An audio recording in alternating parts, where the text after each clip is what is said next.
hay mucho escrito sobre los jíbaros de Puerto Rico.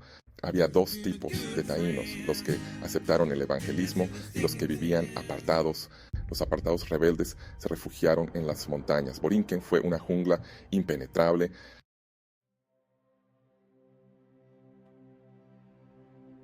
Así comenzaron las raíces de los jíbaros, españoles, rebeldes, refugiados, esclavos acogidos por taínos, mestizos y jíbaros conectados, mezcla cultural, taínos.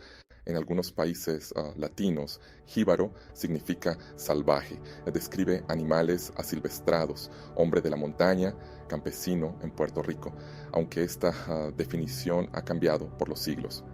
La primera definición del jíbaro en Puerto Rico fue para describir a los taínos del monte apartados. En tiempos de esa definición se escribió lo siguiente sobre el jíbaro. La élite criolla se identificaba con el campesinado. El jíbaro estuvo vinculado a la política.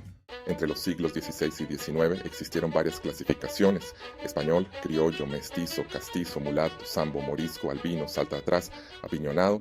Entonces el jíbaro equivale a taíno o boricua, una persona rústica de las montañas. La cultura es fluida como el idioma y por tal razón los jíbaros del monte apartados dieron raíz al boricua moderno de hoy. Ser jíbaro en los 70s no fue igual que los años 50 o de los jíbaros de los 1800 o aquellos de la época del Guacara. Con cada generación, el jíbaro se ha ido transformando hasta llegar al jíbaro moderno boricua de hoy. El autor se crió como un jibarito entre Coamo y Santa Isabel en los años 70. La definición de jíbaro en aquel entonces era un insulto. En mi generación, ser jíbaro era caminar descalzo, a veces sin camisa y ser muy humilde y ayudar a tu próximo sin ningún interés.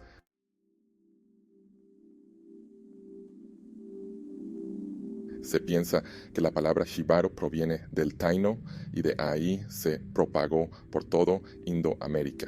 A continuación, la definición de jíbaro en Ecuador, las fuentes lexicográficas e históricas sobre el jíbaro. La palabra jíbaro no aparece en los diccionarios castellanos hasta una fecha tardía. La constatamos por primera vez en el Diccionario de la Lengua Española de 1846. En 1855 se refiere a seres humanos, específicamente a un grupo etnolingüístico, jíbaros ADJSPL GEOC, nación de indios en Quito. Se sublevaron después de convertirse al cristianismo y se retiraron a los bosques con las mujeres españolas. Son intrépidos y aún conservan vestigios de la religión católica. En su territorio hay muchas minas de oro. Desde 1884, los diccionarios registran el término jíbaro con respecto a una variedad de referentes. La última edición del Diccionario de la Lengua Española, 2014, incluye 9 acepciones del término, de las cuales solo una se refiere a animales montaraces y el resto a seres humanos. La primera de ellas alude a una persona de un pueblo amerindio de la vertiente oriental del Ecuador. Esto podría sugerir un cambio radical en la semántica del término, que pasó de referirse principalmente a animales a referirse a seres humanos. Proceso acompañado por un aumento de connotaciones despectivas. No solo en Ecuador, sino también en la región circuncaribe, como lo reflejan las acepciones del Diccionario de Americanismos 2011. A pesar de lo tardío de las fuentes lexicográficas mencionadas, existen fuentes de carácter histórico que demuestran un uso mucho más temprano del término.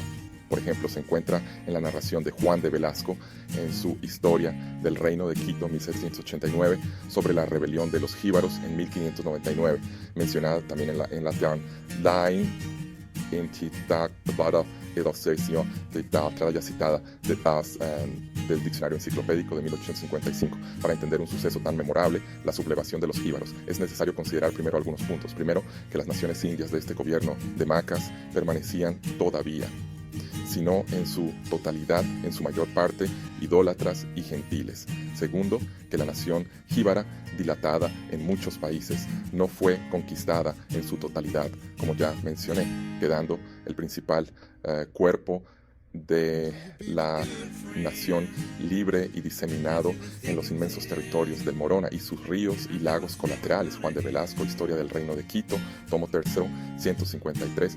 Como señala Velasco, en el gobierno de Macas había varias naciones indias no evangelizadas, pero solo una de ellas era conocida como la nación jíbara. Esta nación, según el historiador quiteño, era numerosa y comprendía varias parcialidades, siendo una de ellas la más importante en número, la responsable de la sublevación de 1599. La cita de Velasco nos permite hacer dos afirmaciones importantes. La primera es que, incluso en sus orígenes, el término jíbaro, al menos en Ecuador, no se utilizaba como un genérico para referirse a todo indígena no sometido por la evangelización o las armas, sino como un etnónimo específico.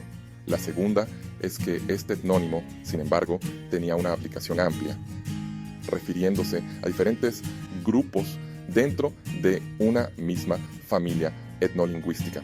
Es interesante notar que la caracterización de los jíbaros en las fuentes históricas tempranas los describe como idólatras o gentiles, lo que coincide con la imagen del indio oriental como infiel, como sugiere Muratorio.